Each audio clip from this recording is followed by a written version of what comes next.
You're watching News.Markets Business Book Club, and today we're reading Tramline Trading, a practical guide to swing trading with tramlines, Elliott wave and Fibonacci levels. Now, the book's author, a man who eats, sleeps and breathes technical analysis in his spare time, is John Burford, and he's here with me now. Thanks for coming in. You're welcome. Now, you're a physicist. You've worked at NASA. Some people would say this stuff's rocket science. Yes, well, there are elements of it, of course. It's an analytic approach I have to the markets, as I did with my career with NASA, and I use evidence.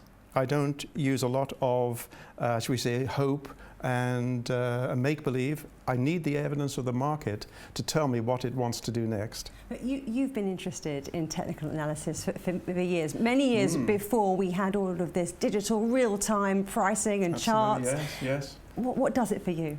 Well, I mean, it was just the thrill of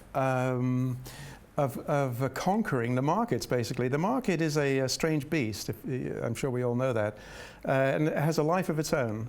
And it's obviously a way to make a significant income, and that's one of the main attractions for everybody, of course.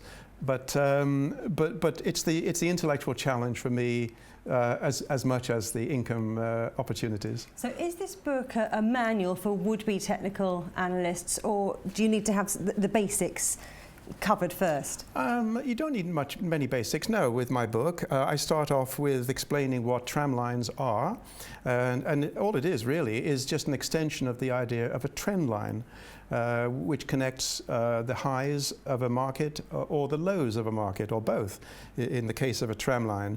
And if you see a market where the lows are lying on a straight line, then you know that that line is support.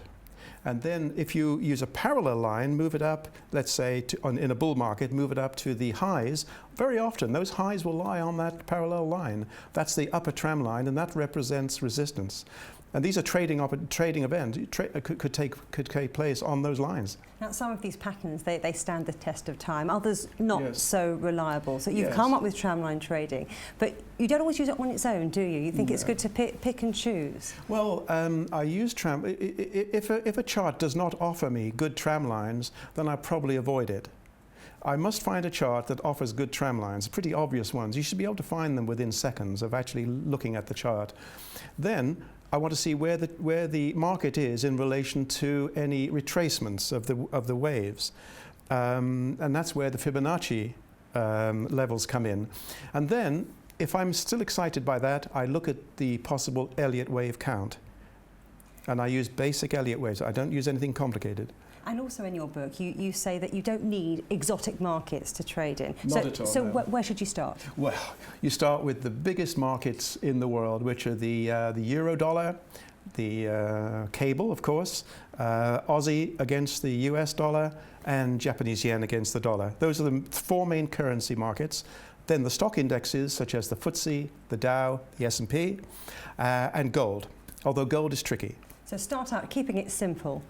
You can get more adventurous the further you get into your book. Yes. Oh, yes. What's your golden rule? Okay, I've got several golden rules. The main one is don't lose money when you trade. Oh, that's a no-brainer.